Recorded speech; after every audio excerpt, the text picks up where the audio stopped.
जय हिंद साथियों। आज की इस वीडियो में करेंगे यूपी होमगार्ड के टॉप 100 मोस्ट इंपॉर्टेंट क्वेश्चंस जो कि आपकी परीक्षा के लिए बेहद इंपॉर्टेंट है।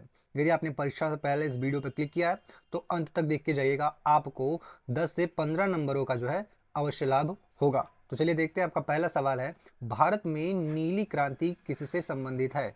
तो साथियों, नीली क्रांति जो है यह मत्स्य उत्पादन से यानी कि मछलियों के पालन से संबंधित है।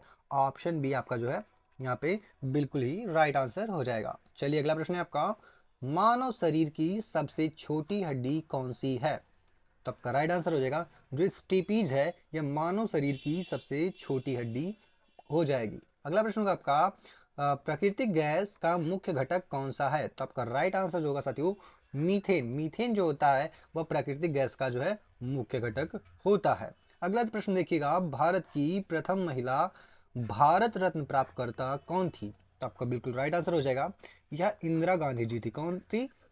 सुश्रीमती इंदिरा गांधी जी। अगला प्रश्न होगा आपका, मौर्य साम्राज्य की स्थापना किसने की थी? तो आपका बिल्कुल राइट आंसर हो जाएगा चंद्रगुप्त मौर्य ने। मौर्य साम्राज्य की स्थापना किसने की? चंद्रगुप्त मौर्य ने। अगला प्रश्न होगा आपका, भारतीय संविधान का अनुच्छेद 17 किससे संबंधित है? तो बिल्कुल राइट आंसर हो जाएगा यह जो अनुच्छेद 17 है यह अस्पृश्यता का उन्मूलन करता है। ठीक है, चलिए नेक्स्ट क्वेश्चन है आपका, भारत का सबसे बड़ा पठार कौन सा है? तो आपका बिल्कुल राइट आंसर हो जाएगा दक्कन का पठार जो है साथियों यह सबसे बड़ा पठार हो जाएगा आपका भारत का। अगला प्रश्न देखिएगा साथियों, विद्युत धारा की एसआई इकाई क्या है? तो आप सभी को पता होगा यह होता है एम्पियर। क्या होता है साथियों? एम्पियर होता है। अगला प्रश्न देखिएगा, विटामिन सी की कमी से कौन सा रोग होता है साथियों? तो आपका बिल्कुल राइट आंसर हो जाएगा स्कर्वी। स्कर्वी रोग जो है या विटामिन सी की कमी से होता है। अगला प्रश्न होगा आपका, भारत का प्रथम नागरिक किसे कहा जाता है? तो आपका बिल्कुल सही जवाब हो जाएगा राष्ट्रपति को जो है भारत का प्रथम नागरिक कहा जाता है। चलिए देखते हैं आपके अगले प्रश्न को, जो कि है मानव शरीर में सबसे बड़ी ग्रंथि कौन सी है साथियों? तो आपका बिल्कुल राइट आंसर हो जाएगा जो यकृत है साथियों, यह मानव शरीर की सबसे बड़ी ग्रंथि हो जाएगी। अगला प्रश्न होगा आपका, लाल रक्त कणिकाओं का निर्माण मुख्यतः कहाँ होता है? तो आपका बिल्कुल सही जवाब हो जाएगा अस्थि मज्जा में। कहाँ पे? अस्थि मज्जा में। चलिए अगला प्रश्न होगा आपका, पीएच मान 7 किसे दर्शाता है? तो आपका बिल्कुल राइट आंसर हो जाएगा जो पीएच मान 7 है साथियों यह उदासीनता को दर्शाता है। किसे? उदासीनता को। अगला प्रश्न होगा आपका, निम्न में से कौन सा धातु विद्युत का अच्छा चालक है? तो आपका बिल्कुल राइट आंसर होगा साथियों ग्रेफाइट जो है एक अधातु है जो कि विद्युत का एक अच्छा चालक माना जाता है। अगला प्रश्न होगा आपका, प्रकाश संश्लेषण का प्रमुख वर्णक कौन सा है? तो आपका बिल्कुल राइट आंसर हो जाएगा क्लोरोफिल। क्या साथियों? क्लोरोफिल। अगला प्रश्न होगा आपका, चाल क्या है स्पीड की एसआई इकाई क्या है साथियों? तो आपका बिल्कुल ही सही जवाब होगा मीटर पर सेकंड जो है वह चाल की एसआई इकाई होगी। देखते हैं आपका अगला प्रश्न साथियों, ध्वनि की तीव्रता मापने की इकाई क्या है? तो आप सभी बताइएगा राइट आंसर कमेंट करके। तो बिल्कुल राइट आंसर हो जाएगा डेसिबल। क्या बोलता है? डेसिबल से मापा जाता है। अगला प्रश्न होगा साथियों आपका, लोहे में जंग लगना किसका उदाहरण है? तो आप सभी का जो राइट आंसर होगा वह हो जाएगा ऑक्सीकरण। क्या साथियों? ऑक्सीकरण जो है लोहे में जंग लगने का एक मुख्य उदाहरण हो जाएगा आपका। इंसुलिन किस ग्रंथि से स्रावित होती है यानी किस ग्रंथि से निकलती है इंसुलिन साथियों? तो आपका बिल्कुल राइट आंसर हो जाएगा यह जो इंसुलिन होती है यह आपका अग्न्याशय से निकलता है। कहाँ से? अग्न्याशय से निकलता है। ऑप्शन सी आपका जो है बिल्कुल ही सही जवाब होगा। चलिए देखते हैं आपका अगला प्रश्न साथियों, ओजोन परत वायुमंडल की किस परत में स्थित होती है? तो साथियों समताप मंडल जो है आपका बिल्कुल ही राइट आंसर हो जाएगा। अगला प्रश्न होगा आपका, ऋग्वेद की भाषा में रची गई है? तो साथियों ऋग्वेद जो है यह आपका संस्कृत भाषा में रचित ग्रंथ है, यानी कि जो ऋग्वेद की भाषा है वह संस्कृत है। अगला होगा आपका, भगवान बुद्ध को ज्ञान की प्राप्ति कहाँ हुई? तो आपका बिल्कुल ही राइट आंसर हो जाएगा साथियों भगवान बुद्ध को जो है ज्ञान की प्राप्ति बोध गया में हुआ था। कहाँ पे? बोध गया में। देखते हैं आपका अगला प्रश्न, सांची स्तूप का निर्माण किसने प्रारंभ कराया था साथियों? तो सांची स्तूप का जो निर्माण है वह अशोक ने शुरू कराया था। किसने? अशोक के द्वारा। अगला प्रश्न होगा आपका, पानीपत का प्रथम युद्ध किनके बीच हुआ था? तो आपका बिल्कुल राइट आंसर हो जाएगा बाबर और इब्राहिम लोदी के मध्य में जो है पानीपत का प्रथम युद्ध लड़ा गया। अगला प्रश्न हो जाएगा साथियों आपका 1857 के विद्रोह में कानपुर का नेतृत्व किसने किया था? तो साथियों कानपुर से जो नेतृत्व करने वाले थे हमारे वो थे नाना साहेब। कौन थे? नाना साहेब। चलिए देखते हैं आपका अगला प्रश्न दोस्तों, जो कि हो जाएगा दांडी यात्रा। ध्यान दीजिएगा, दांडी यात्रा किस आंदोलन से संबंधित थी? तो आपका बिल्कुल राइट आंसर कमेंट करके बताइएगा। तो बिल्कुल राइट आंसर हो जाएगा सविनय अवज्ञा आंदोलन। Option C is the right answer. चलिए देखते हैं आपका अगला प्रश्न साथियों, चौरी चौरा की घटना किस आंदोलन से संबंधित है साथियों? तो आपका बिल्कुल राइट आंसर हो जाएगा जो चौरी चौरा की घटना है यह आपका असहयोग आंदोलन से संबंधित है। किससे? असहयोग आंदोलन से। चलिए देखते हैं अगला प्रश्न साथियों, जो कि है भारत छोड़ो आंदोलन किस वर्ष शुरू हुआ? तो आपका बिल्कुल राइट आंसर हो जाएगा साथियों भारत छोड़ो आंदोलन वर्ष 1942 में शुरू हुआ था। कब?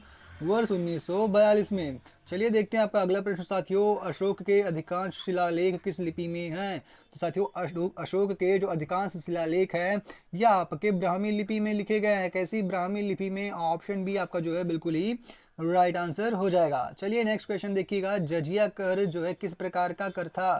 तो आपका बिल्कुल राइट आंसर हो जाएगा जो जजिया कर था साथियों यह एक प्रकार से गैर मुस्लिमों पर लगाया गया कर था। किस पे?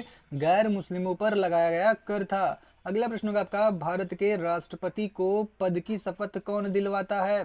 तो आपका बिल्कुल राइट आंसर हो जाएगा जो भारत के राष्ट्रपति होते हैं उनको जो मुख्य न्यायाधीश होते हैं वह पद की शपथ दिलाते हैं। अगला प्रश्न देखिएगा, राज्यसभा का सभापति कौन होता है? तो साथियों राज्यसभा का जो सभापति होता है वह कौन हो जाएगा? तो आपका बिल्कुल राइट आंसर हो जाएगा उपराष्ट्रपति। कौन साथियों? उपराष्ट्रपति। नेक्स्ट क्वेश्चन देखिएगा, धन विधेयक यानी कि मनी बिल कहाँ प्रस्तुत किया जाता है? तो धन विधेयक जो होता है साथियों यह आपका हमेशा लोकसभा में प्रस्तुत किया जाता है।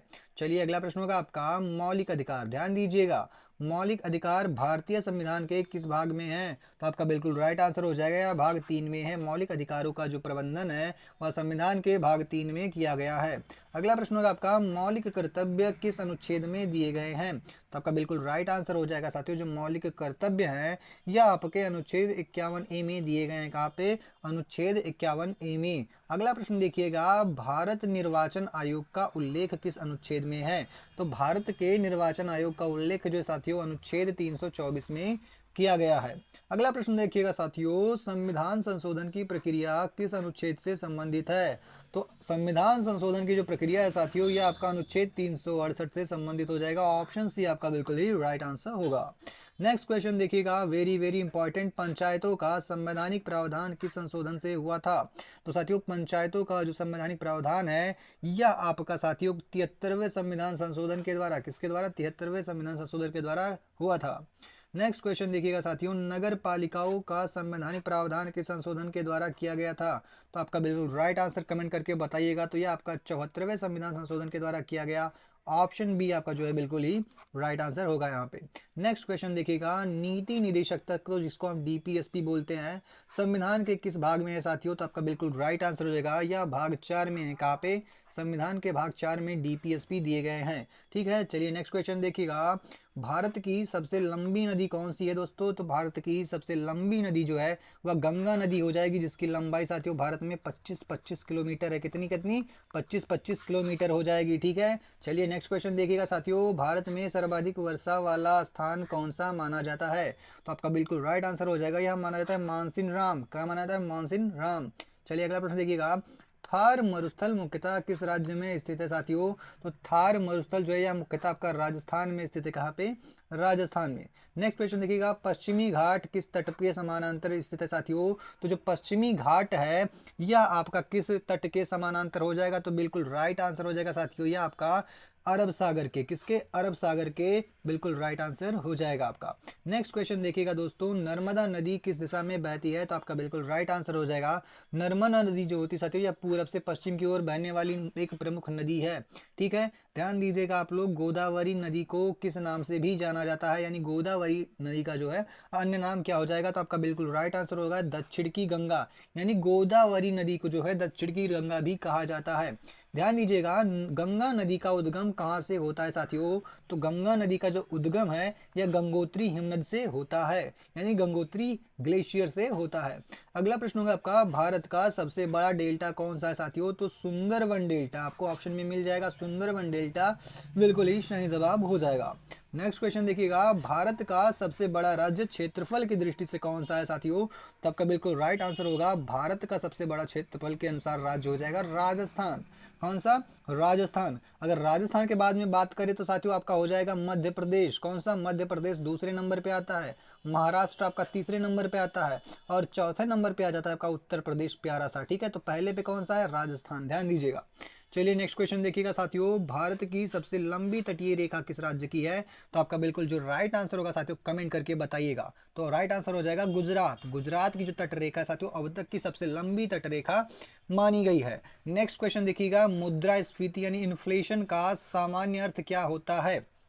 तो साथियों मुद्रास्फीति का अर्थ होता है सामान्य मूल स्तर में वृद्धि, यानी कि मूल्यों का बढ़ना ही मुद्रास्फीति कहलाता है। वस्तु एवं सेवा कर यानी जीएसटी भारत में कब लागू हुआ था साथियों? तो जीएसटी जो है भारत में यह आपका 1 जुलाई कब 2017 में लगा था। अगला प्रश्न होगा आपका, भारतीय रिजर्व बैंक यानी आरबीआई की स्थापना कब हुई थी? तो साथियों भारतीय रिजर्व बैंक की स्थापना जो है यह वर्ष 1935 में किया गया था। कब? वर्ष 1935 में। चलिए अगला प्रश्न होगा आपका, हरित क्रांति मुख्यतः किससे संबंधित थी साथियों? तो हरित क्रांति जो है मुख्यतः खाद्यान्न उत्पादन से संबंधित थी। किससे? यानी कि भोजन उत्पादन से, खाद्यान्न उत्पादन से, अन्न उत्पादन से। तो ऑप्शन बी आपका बिल्कुल ही राइट आंसर हो जाएगा। और अन्न उत्पादन में मुख्य रूप से जो गेहूं है साथियों, गेहूं पे ज्यादा ध्यान दिया गया था, और इस पे क्या है, इसकी फसल जो है बहुत गुना बढ़ी थी। अगला प्रश्न होगा आपका, आयकर किस प्रकार का कर है साथियों? तो आप सभी बताइएगा। तो आयकर जो है एक प्रकार का प्रत्यक्ष कर है साथियों। कैसा कर है? प्रत्यक्ष कर हो जाएगा आपका। जीएसटी किस प्रकार का कर हो जाएगा साथियों? तो जीएसटी आपका एक प्रकार का अप्रत्यक्ष कर है। कैसा है? अप्रत्यक्ष प्रकार का कर हो जाएगा आपका। अगला प्रश्न होगा साथियों, नाबार्ड किस क्षेत्र से संबंधित है? तो साथियों नाबार्ड जो है यह आपका कृषि और ग्रामीण विकास से संबंधित है। कृषि और ग्रामीण विकास से संबंधित हो जाएगा। अगला प्रश्न देखिएगा साथियों, 1 रुपए में कितने पैसे होते हैं? तो साथियों 1 रुपए में जो पैसों की संख्या होती है वह टोटल 100 होती है। कितने होती है दोस्तों? 100 जो है पैसे होते हैं 1 रुपए में। अगला प्रश्न देखिएगा आप लोग, भारतीय बजट किसका वार्षिक वित्तीय विवरण होता है? तो साथियों जो भारतीय बजट होता है वह आपका किसका हो जाएगा? तो बिल्कुल राइट आंसर हो जाएगा, या केंद्र सरकार का वित्तीय विवरण होता है। ठीक है, वार्षिक वित्तीय विवरण होता है किसका? केंद्र सरकार का। अगला प्रश्न देखते हैं साथियों, भारतीय रिजर्व बैंक का मुख्यालय कहाँ है? तो आपका बिल्कुल राइट आंसर हो जाएगा, भारतीय रिजर्व बैंक का जो मुख्यालय साथियों यह मुंबई में है। कहाँ पे? मुंबई। ऑप्शन बी आपका जो है बिल्कुल ही राइट आंसर होगा। चलिए नेक्स्ट क्वेश्चन देखिएगा दोस्तों, उत्तर प्रदेश की राजधानी कौन सी है? तो आपका बिल्कुल राइट आंसर हो जाएगा, Lucknow is the correct answer. Next question is, Uttar Pradesh का क्षेत्रफल की दृष्टि से सबसे बड़ा जिला कौन सा है? तो आपका बिल्कुल राइट आंसर हो जाएगा लखीमपुर खीरी। कौन सा? लखीमपुर खीरी। नेक्स्ट क्वेश्चन देखिएगा, प्रयागराज किसके संगम के लिए प्रसिद्ध है? तो साथियों प्रयागराज जो है ये आपका गंगा, यमुना और सरस्वती इन तीनों नदियों के संगम के लिए प्रसिद्ध है। और कुंभ का मेला यहीं पे लगता है, इसी तट पे लगता है। किसका साथियों? कुंभ का मेला। कुंभ का मेला लगता है प्रत्येक 12 वर्षों में लगता है, प्रत्येक 12 वर्षों में लगता है। ठीक है, तो इसको भी इंपॉर्टेंट पॉइंट है, ध्यान रखिएगा। अगला प्रश्न होगा आपका, काशी विश्वनाथ मंदिर किस नगर में स्थित है साथियों? तो काशी विश्वनाथ मंदिर जो है यह आपका वाराणसी में स्थित हो जाएगा साथियों। कहाँ पे? वाराणसी में। ऑप्शन बी आपका बिल्कुल राइट आंसर हो जाएगा। चलिए अगला प्रश्न देखिएगा, चिकनकारी कढ़ाई किस नगर से विशेष रूप से जुड़ी है? तो आपका बिल्कुल राइट आंसर हो जाएगा Lucknow. Option B is the right answer. चलिए नेक्स्ट क्वेश्चन है, सहारनपुर किस हस्तशिल्प के लिए प्रसिद्ध है? तो आपका बिल्कुल राइट आंसर हो जाएगा, यह लकड़ी के नक्काशी के लिए प्रसिद्ध है। नेक्स्ट क्वेश्चन है साथियों, दुधवा नेशनल राष्ट्रीय उद्यान किस जिले में स्थित है? दुधवा राष्ट्रीय उद्यान जो है साथियों यह आपका कहाँ पे हो जाएगा? लखीमपुर खीरी में। कहाँ पे? लखीमपुर खीरी। ऑप्शन बी आपका राइट आंसर होगा।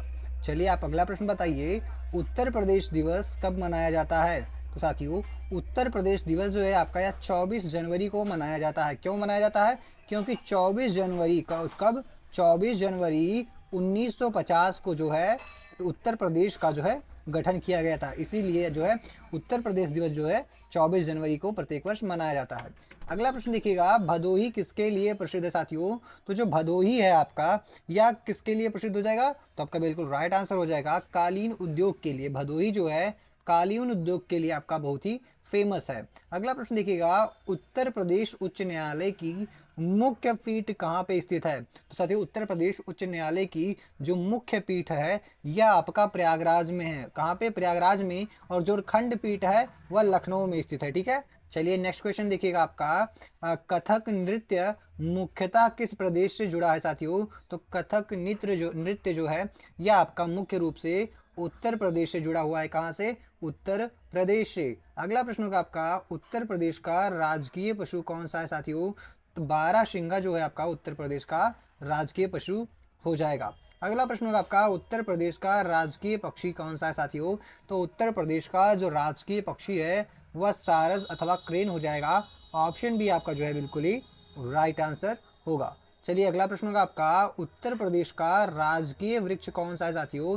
तो उत्तर प्रदेश का जो राजकीय वृक्ष है वह अशोक का वृक्ष हो जाएगा साथियों। कौन सा? अशोक का वृक्ष। अगला प्रश्न देखिएगा, विश्व पर्यावरण दिवस कब मनाया जाता है? तो विश्व पर्यावरण दिवस साथियों यह आपका 5 जून को मनाया जाता है। अगला प्रश्न होगा आपका, ओजोन परत मुख्यतः वायुमंडल की किस परत में होती है? तो आपका बिल्कुल राइट आंसर हो जाएगा समताप मंडल में। नेक्स्ट क्वेश्चन देखिएगा दोस्तों, निम्न में से कौन सी गैस जो है वह ग्रीन हाउस गैस का प्रमुख उदाहरण है? तो राइट आंसर होगा कार्बन डाइऑक्साइड। चलिए अगला प्रश्न होगा आपका, मानवाधिकार दिवस कब मनाया जाता है? तो बिल्कुल राइट आंसर हो जाएगा साथियों 10 दिसंबर को जो है मानवाधिकार जो है मनाया जाता है। मानवाधिकार दिवस 10 दिसंबर को मनाया जाता है। अगला प्रश्न होगा, अंतर्राष्ट्रीय महिला दिवस कब मनाया जाता है साथियों? तो आपको बिल्कुल राइट आंसर होगा 8 मार्च को जो है अंतर्राष्ट्रीय महिला दिवस मनाया जाता है। चलिए नेक्स्ट क्वेश्चन देखिएगा आपका, ताजमहल किस स्थापत्य शैली का प्रमुख उदाहरण है? तो बिल्कुल राइट आंसर हो जाएगा यह मुगल शैली का एक प्रमुख उदाहरण है। चलिए अगला प्रश्न बताइएगा आप सभी, भारत रत्न किस प्रकार का पुरस्कार है? तो भारत रत्न जो है साथियों यह सर्वोच्च नागरिक सम्मान है। ठीक है, चलिए अगला प्रश्न बताइएगा, ज्ञानपीठ पुरस्कार किस क्षेत्र से संबंधित है? तो साथियों ज्ञानपीठ पुरस्कार जो है यह साहित्य के क्षेत्र से संबंधित है। चलिए अगला प्रश्न बताइएगा आप सभी, यूनेस्को का मुख्यालय कहाँ है? तो साथियों यूनेस्को का जो मुख्यालय है यह कहाँ पे हो जाएगा? तो आपका बिल्कुल राइट आंसर कमेंट करके बताइएगा। तो बिल्कुल राइट आंसर हो जाएगा आपका पेरिस में है। कहाँ पे? पेरिस में होगा। अगला है आपका, विश्व स्वास्थ्य दिवस संगठन जो है विश्व स्वास्थ्य संगठन WHO का मुख्यालय कहाँ है? तो बिल्कुल राइट आंसर होगा साथियों जिनेवा में। कहाँ पे? जिनेवा में हो जाएगा। अगला प्रश्न होगा आपका, संयुक्त राष्ट्र संगठन की स्थापना कब हुई थी? तो साथियों संयुक्त राष्ट्र संगठन की जो स्थापना है यह 1945 में हुई थी। कब? 1945 में हुई थी। अगला प्रश्न बताइएगा, सीमा सुरक्षा बल BSF का प्रमुख कार्य क्या है?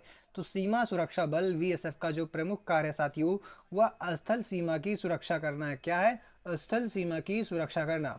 अगला आपका, भारतीय नौसेना का आदर्श वाक्य क्या है साथियों?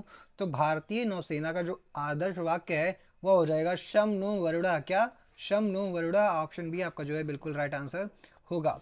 अगला प्रश्न देखिएगा दोस्तों, ध्यान दीजिएगा, 1 मिनट इसको मैं थोड़ा सेटल कर दूं। हाँ, क्या है निम्न में से कौन सा देश और उसकी राजधानी एवं मुद्रा का सही युग्म है? तो क्या जापान की राजधानी टोक्यो है? तो हाँ बिल्कुल सही। और टोक्यो यानी यहाँ पे जापान में एन चलता है, तो बिल्कुल राइट आंसर हो जाएगा ऑप्शन ए ही आपका बिल्कुल सही जवाब हो जाएगा। चलिए अगला प्रश्न बताइएगा, जनसंख्या घनत्व किसकी इकाई में मापा जाता है?